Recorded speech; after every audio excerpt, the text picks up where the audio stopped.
All right, so I am just putting the chicken breast in the slow cooker for the chicken enchiladas. It is just before noon right now, so this will give it plenty of time.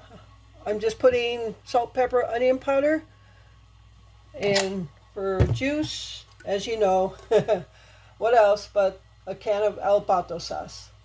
So that's all I'm putting in there, and I'm just gonna leave it on low and let it cook all day. All right, everyone. So this is the second food pantry haul of the day. I just got home and I was showing Glenn what we got, so I figure I'll just do the haul out here in the garage. So I just laid everything flat on the table, get an overhead view. So I got some cornflakes, and some of you know what I do with my cornflakes already. We don't need them as cornflakes, but I do crush them up as a coating for chicken or anything like that. We got a pack of taco seasoning. We got some flour tortillas. These are flour, not corn. And we got a bag, another bag of this Mexican shredded cheese, so that's good. I'm still using some from the last bag we got last week, and I haven't even dipped into the 2-pound bag of cheese that I got at the grocery haul. Here we got a sample style size tube of summer sausage. We got another pound of ground beef. If I can get all the ground beef we can, that's great. Got 2 cans of pumpkin, pure pumpkin, a can of sliced pears, peanut butter, a box of lemon jello, and a box of vanilla pudding. And for our produce, we got some more bell peppers, which I love when we get bell peppers. We got some potatoes and red grapes. And then we got some toilet paper and 2 little small packs of roasted chickpeas. We've never had chickpeas before. They look a little bit like corn nuts, but so yeah, I guess we'll try chickpeas. But that is the second food pantry haul for this Thursday. So stay tuned for the remainder of the day. All right, everyone. So just checking on this chicken. It's been in the slow cooker for about 3.5 hours now. I just added some onions because I used the other half of the onion for a salsa. So I figure I just throw the rest in the chicken. So there's the chicken. And again, that's pato sauce in there. And then I made this salsa. It's just a little bit because I don't have a lot of everything to make a bigger amount of salsa. So all it is chopped up onion, and I used Rotel tomatoes and a can of El Pato sauce in it. And Glenn likes it that way, so yeah, that's just that. And I don't have the good El Milagro corn tortillas to fry up. I stopped at the Mexican store, they didn't have any. So the next thing, best thing, is these tostada shells from Ortega. I've got 4 from this box. I've got another box, but there's 4 left in here I'm going to use up. I'm just going to toast them in the oven for about 3 or 4 minutes and then just break them up for tortilla chips. And Glenn will just have some tortilla chips for now until supper. So that's what's going on right now. All right, everyone. So I am going to put the enchiladas together now. And I've showed this in a video before, but I think it's been a very long time. So what I do, this is my setup. I have my chicken that was in the slow cooker. This isn't all of it. This is just some of it to make our enchiladas for now. I usually make 3 for each of us. And a lot of people put their enchiladas in a casserole dish. I eliminate that step and I put them directly on the plates because these are oven safe. Then I put them on a large cookie sheet and then I put them in the oven that way. That way it eliminates one more dish that I have to wash. And yeah, so I do it that way. I've got oil over here, my enchilada sauce, my chicken. I'll take it to the counter to put the cheese on before I put it in the oven. And Glenn likes his a little more crispy. So I usually put his in 10 minutes before I put mine in because his cheese gets a little crispy too and I like my cheese gooey. So, All right, so yeah, that's pretty much my setup. I've got my oven preheated to 350. I've got my 6 tortillas out already. And yeah, we're just waiting for this to warm up. And we are eating outside. It is still very nice outside. So Glen's been in the garage for pretty much all day. it's it's 7 o'clock right now in the evening. So and it's still nice out. So we're just gonna eat outside in the garage.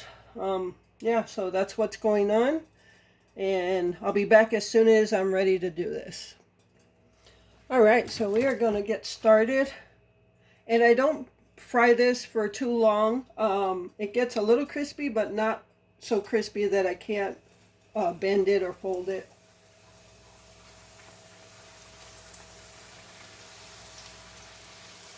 Just because we don't like our tortillas soggy.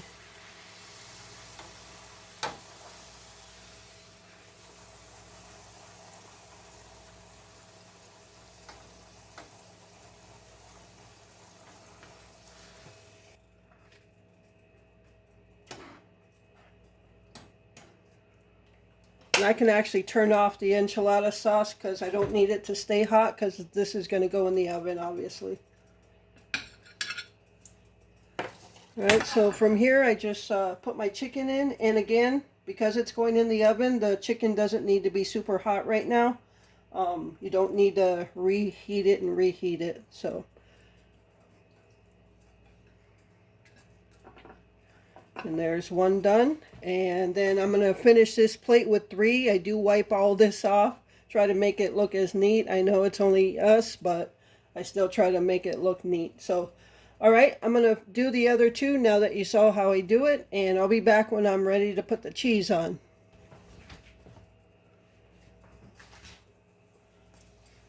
Or you can just watch.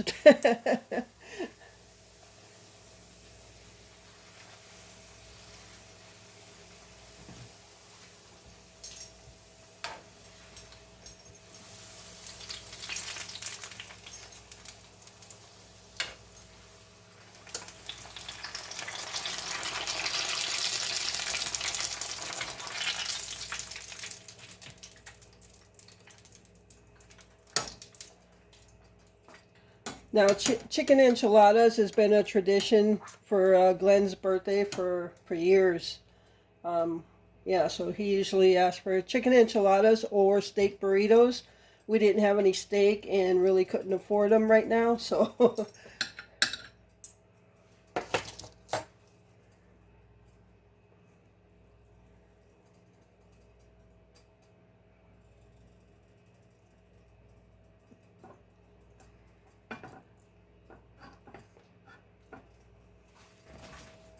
and we don't even have rice and beans with this because the 3 enchiladas actually makes us full. So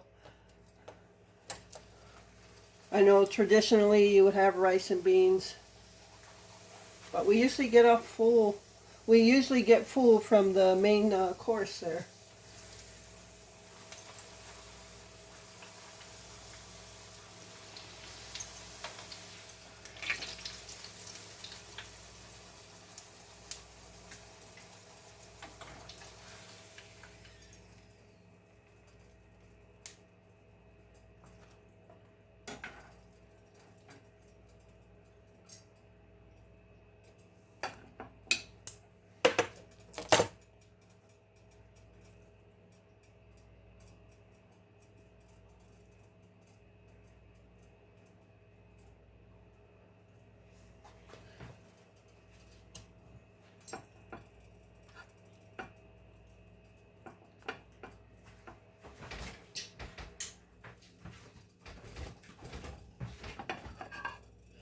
Okay, so we have the first set of 3. So we're going to go over the counter, wipe this plate off, put the cheese on there, and put it in the oven. And while that's in the oven, I'm going to make mine.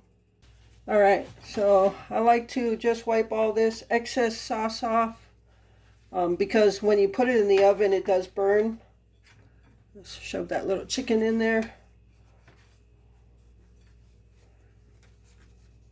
And it looks a little neater. All right. So now Glen doesn't like a lot of cheese.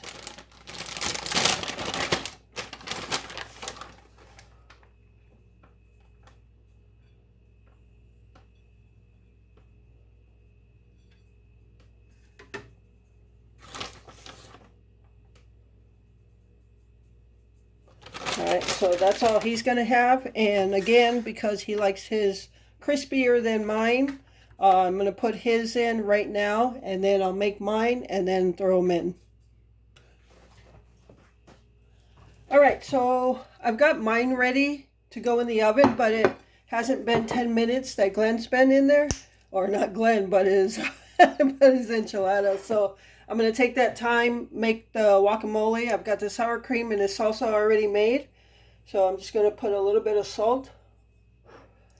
And I'm going to put some lime juice. I don't have fresh limes, but this is to keep it from oxidizing and turning brown. And then I used to use a masher. I just now take a fork and just mash it all up. These weren't completely ripe, but it's okay. I'm going to throw a little bit of cold water, not much.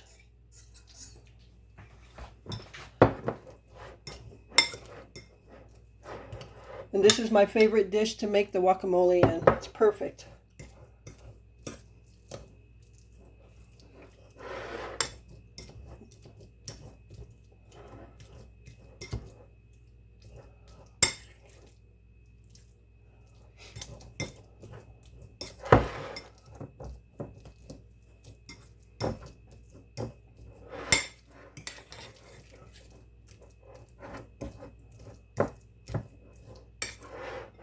And you can add whatever you want to the guacamole, but that's pretty much it.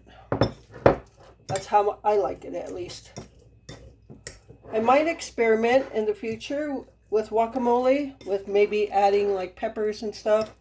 I don't know if people put bell peppers in there. Alright, so it's almost time to put mine in. And then we'll be back when we're done. Alright everyone, so here are the enchiladas. This is Glen's, which has been in 10 minutes longer than mine. And here's mine. You can see the difference. I don't know if you can. You can see his cheese is a little harder. Edges on the tortilla are probably a little harder.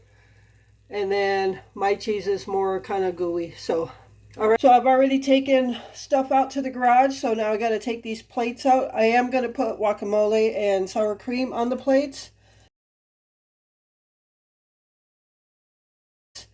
And then take them out to the garage very carefully because they are hot. So that's going to do it for this video. Thank you so much for tuning in and taking this time out of your day. And I want to thank all of you who wished Glen a happy birthday. I hope you enjoyed the video. And with that, remember to live life, be good to yourself, and be good to others. Until next time.